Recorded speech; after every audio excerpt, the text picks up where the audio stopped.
O, mama žinutėje parašė 2 svarbius sakinius. O kas yra tie sakiniai? Sakinys tai mintis, kurią sudaro tarpusavyje susiję žodžiai. O kaip tu supratai, kad tai 2 sakiniai? O gal ten 3 ar 4 sakiniai?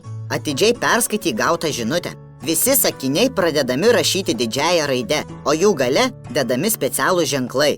Po pirmo sakinio padėtas taškas, o po antro klaustukas. Turbūt tašką dedame po paprasto, ramia intonacija pasakyto sakinio. O klaustuką po užduoto klausimo. Tu visiškai teisus. Štai, pažiūrėk, kiek aplink mus prirašyta sakinių. Vaikščiok ramiai ir negąsdink gyvūnų. Kaip apsisaugoti nuo saulės smūgio? Sakinys pradedamas didžiąja raide, o baigiamas tašku arba klaustuku.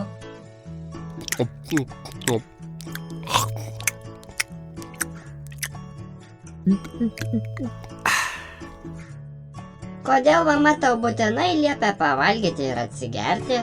Tuoj paaiškinsiu. Kitaip nei tau, robotuk, žmonių, gyvūnų ir augalų gyvybei bei sveikatai palaikyti būtini oras, vanduo, maistas, šiluma ir šviesa. Kodėlgi tu su kepure nuo saulės, jeigu tau reikalinga šviesa ir šiluma? Todėl, kad vasarą nepridengus galvos galima gauti per daug šilumos ir patirti saulės smūgį. Nuo pat senovės žmogus stengiasi kuo geriau, patogiau prisitaikyti prie aplinkos ir metų laikų. Paklausyk, seniau žmogus maitinosi grybais, uogomis, kepta arba virta mėsa, gyvendavo urve ar žolių guolyje, rengėsi kailiais, vaikščiojo basas, šildėsi prie laužo, o šviesos gaudavo iš saulės ir mėnulio. Kaip įdomu, dabar mačiau, kad žmonės maisto produktus dažniausiai perka parduotuvėje, gyvena įrengtose namuose, rengiasi drabužiais, avi batus, jų namai yra šildomi, o šviesos gauna ne tik iš saulės, bet ir iš elektros lempučių. Tikrai taip, robotuk. Ar visi šie aplink mus esantis įvairūs gyvūnai ar augalai irgi prisitaiko prie aplinkos ir metų laikų? Žinoma, tik gyvūnai ir augalai yra daug labiau priklausomi nuo aplinkos negu žmogus. Žiūrėk.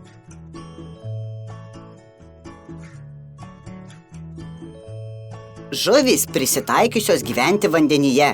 Jų forma aptaki, kūną dengia žvynai ir gleivės, turi uodegą, pelekus, oro pūslę. Tai palengvina jų plaukimą ir nardymą.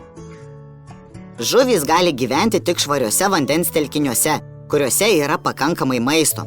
Žuvys gali kvėpuoti vandenyje, nes turi žiaunas. Žiemą, tvenkiniui užšalus, nusileidžia giliau, būna netokios aktyvios. Varlė, turėdama patogias galūnes, gerai plaukioja ir šokinėja. Medžioja liežuviu. Pamačius kokį nors vabzdį ar vabalą, jis staigiai kyšteli liežuvį ir vabalas prie jo prilimpa.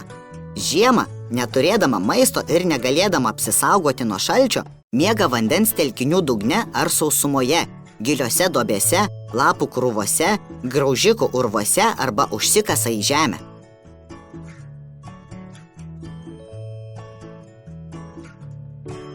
Juodasis gandras šiek tiek mažesnis už savo giminaitį baltąjį gandrą. Maitinasi įvairiai – varlėmis, dėlėmis, žiogais, kurmiais, sliekais, karkvabaliais, vandens vabzdžiais, žuvimis. Per vasarą sudeda kiaušinius, išperi gandriukus, o žiemą išskrenda iš Lietuvos, nes čia nelieka maisto ir būna per šalta. Juodasis gandras Lietuvoje yra retas ir saugomas paukštis. Kaip įdomiai šie gyvūnai prisitaikė prie aplinkos ir kaip skirtingai ištveria žiemą, papasakok dar. Tai klevas. Jį lengvai pažinsi iš smailiaviršūnių lapų ir gerai pavėjui skrendančių vaisių. Klevas auga gana greitai ir išgyvena nuo 150 iki 265 metų. Oho, taip ilgai? Kiti medžiai gyvena dar ilgiau. Beveik visi klevai mėgsta atviras saulėtas vietas. Geriausiai auga puriame derlingame dirvožemyje. Klevas gana atsparus šalčiui ir jautrus užterštam miesto orui. Rudenį klevo lapai tampa gelsvos, oranžinės arba rausvos spalvos. Vėliau šie spalvoti lapai nukrenta, nes medis ruošiasi žiemos ramybės būsenai. Pavasarį iš pumpurų išauga nauji lapai. Ar matai vorą? Dauguma vorų sugeba gaminti voratinklių šilką, iš kurio audžia voratinklius. Jais gaudo vabzdžius. Pakliuvus grobiui, voratinklis virpa ir taip voras sužino apie grobį. Štai ir dabar yra pakliuvusi musė. Toj pakalbėsim ir apie ją. Vorai turi 8 kojas. Jie randami visuose žemynuose išskyrus Antarktidą. Atšalus orams sulenda į plyšius ir ramiai peržiemoja. Musė turi 1 porą skaidrių sparnų ir gerai skraido. Musės labai gerai ir užuodžia, todėl taip greit randa maisto. Tai visaėdžiai vabzdžiai, kuriuos traukia skystas arba lengvai yrantis maistas, pavyzdžiui, maisto atliekos. Musės kūnas ir kojytės yra tankiai apaugę plaukeliais ir šereliais, prie kurių lengvai prilimpa nešvarumai, o jose gali būti įvairių ligų sukėlėjų. Tai gerai, kad vorai jas gaudo.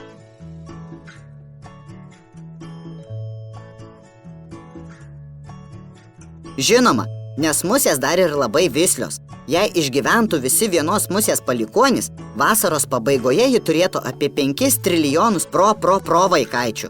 Žiemą musės slepiasi įvairiose plyšiuose ir miega žiemos miegu. Štai po egle slepiasi baltasis kiškis. Jis turi ilgas ausis, trumpas priekinės ir ilgas užpakalines kojas, todėl gerai girdi ir greitai bėga. O kodėl jis ne baltas?